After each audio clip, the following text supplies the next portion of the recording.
আমার রেডি হয়ে গেছে তরল সার। দেখতে পাচ্ছ তরল সার। হ্যাঁ বন্ধু, এটা তরল সার। এটা সহজেই গাছের গোড়ায় দিলে খুব দ্রুত মাটির সাথে মিশে গাছ খেতে সক্ষম হবে। গাছের কোনো রকম সাইড এফেক্ট হবে না। দেখতে পাচ্ছ পুরো লাল হয়ে রয়েছে।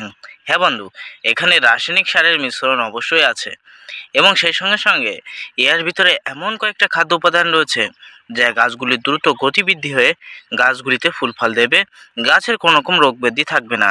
তাই এই জৈব সার আপনার কিভাবে তৈরি করবেন সেটা নিয়েই আজকের ভিডিওতে খুব সুন্দরভাবে আমি ডিসকাস করব। তাই ভিডিও জুড়ে রয়েছে আমি ইব্রাহিম। তাই ভিডিওটা পুরোপুরি শেষ পর্যন্ত দেখার চেষ্টা করো। চ্যানেল নতুন হলে সাবস্ক্রাইব করে পাশে থেকো। বন্ধু, এই যে জৈব বা তরল যে সারটা এটা তৈরি করেছি আমি 3 রকম সারের মিশ্রণে, অর্থাৎ 3 রকম সারকে একত্রিত করে আমি এটাকে তৈরি করেছি। এটা সমস্ত রকম সবজি গাছে দেওয়া যাবে। যেমন আপনি যদি পটল, আপনি যদি কাঁকরোল, ঝিঙে, করলা, চিচিঙে প্রভৃতি সবজি তৈরি করেন, দেখতে পাচ্ছেন গাছে যথেষ্ট হারে গতি বৃদ্ধি পাচ্ছে না, রাসায়নিক সার ব্যবহার করছেন তবুও কাজ পাচ্ছেন না, তারা কিন্তু এই সারের মিশ্রণ খুব দ্রুত বাড়িতে তৈরি করে নিতে পারবেন। সেজন্য বাজার থেকে ক্রয় করে আনবেন অবশ্যই RCF এর পুনঃপুর্ণ লাল সুফলা 10-26-26 এবং 14-35 এই 3টি সারের মিশ্রণ। অর্থাৎ আপনি যদি 1 লিটার জল নেন, মিনিমাম আপনাকে কিন্তু 1 থেকে 150 গ্রাম RCF এর লাল সুফলা, মিনিমাম 100 গ্রাম মতো আপনাকে অবশ্যই আমি রিকমেন্ড করব 10-26-26 এবং 100 গ্রাম মতো মিনিমাম আপনাকে বলবো 14-35-14।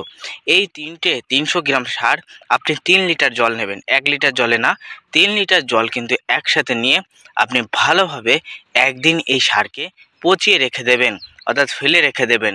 তাহলে কি হবে, এই সারের ভিতরে থাকা NPK, নাইট্রোজেন, ফসফেট, পটাশ খুব দ্রুত জলের সাথে মিশবে এবং যখনই আপনি গাছের গোড়ায় ইহা প্রয়োগ করবেন তখনই গাছের গোড়া থেকে অনেকটা দুধ দিয়ে প্রয়োগ করতে হবে, যেহেতু রাসায়নিক সার গোড়া পচে যাওয়ার সম্ভাবনা থাকে। যখনই গাছের গোড়া থেকে অনেকটা দুধ দিয়ে আপনি ইহা প্রয়োগ করবেন তখনই খুব দ্রুত মাটির ভিতরে এই রাসায়নিক সার চলে যাবে এবং গাছ কিন্তু শেকড়ের মাধ্যমে খুব দ্রুত খাদ্য খেয়ে তার কিন্তু প্রয়োজনীয় কাজ মেটাতে পারবে। অনেক সময় রাসায়নিক সার দেওয়া হয়, অনেক সময় রাসায়নিক সার খুব দ্রুত মাটির সাথে মিশতে পারে না, ফলে গাছ কিন্তু সহজে খেতে পারে না, অনেক সমস্যা হয়ে থাকে। তাই আপনাদের বলবো এই সার কিন্তু গাছের গোড়ায় অবশ্যই আপনারা কিন্তু গুলে ব্যবহার করবেন।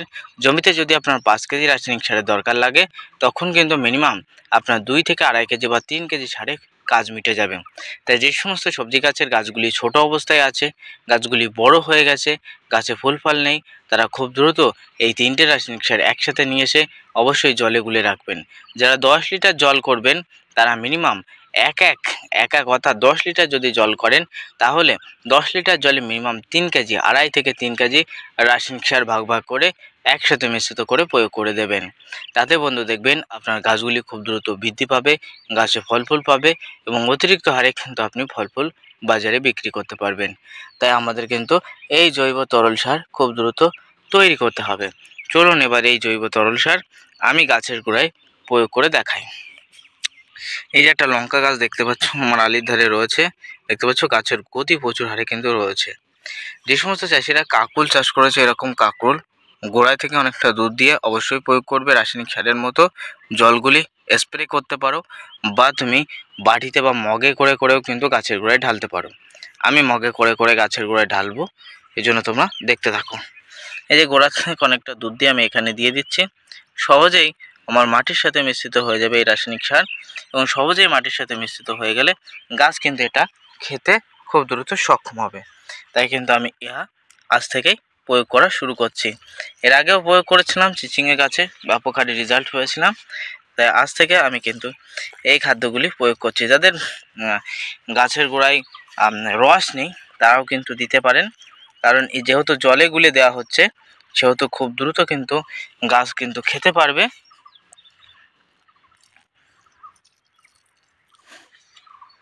দেখবেন আমি 3 থেকে 4 দিন বাদে ফিরে আসবো, এসে আপনাদের দেখাবো যে কত পরিমাণে কাজ হয়েছে। ঠিক আছে, কত পরিমাণে কাজ হয়েছে। এটাকে গুলিয়ে নিতে হবে, না হলে নিচে অবশিষ্ট পড়ে থাকছে। ভালো করে গুলিয়ে নিলাম, নেওয়ার পরে আমি এটাকে এবার, আমার এটা বেগুন গাছ রয়েছে,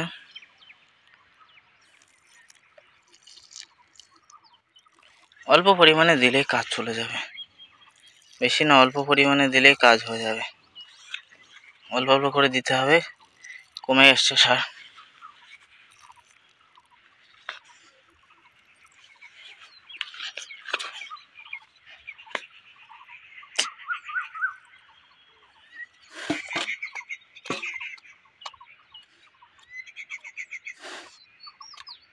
যদি রাসায়নিক সার গাছের ক্ষতি হতে পারে, তাই আমি গাছের থেকে ফেলে দিলাম ওটাকে। তাহলে দেখতেই পেলে আমি সমস্ত রকম খাদ্য উপাদান একসাথে মিশ্রিত করে গাছের গোড়ায় প্রয়োগ করছি। তাই তোমার গাছগুলিতেও তুমি প্রয়োগ করো, খুব দ্রুত ভালো রেজাল্ট পাবে এবং এখান থেকে প্রচুর হারে কিন্তু তোমরা ইনকাম করতে পারবে। তাই জৈব তরল সার কখন প্রয়োগ করতে হয়, কীভাবে প্রয়োগ করতে হয়, আজকের ভিডিওতে আলোচনা করলাম। ভিডিও ভালো লাগলে লাইক করো, চ্যানেলে নতুন হলে সাবস্ক্রাইব করো, ভিডিওটা শেয়ার করে অন্য চাষির দেখার সুযোগ করে দিও।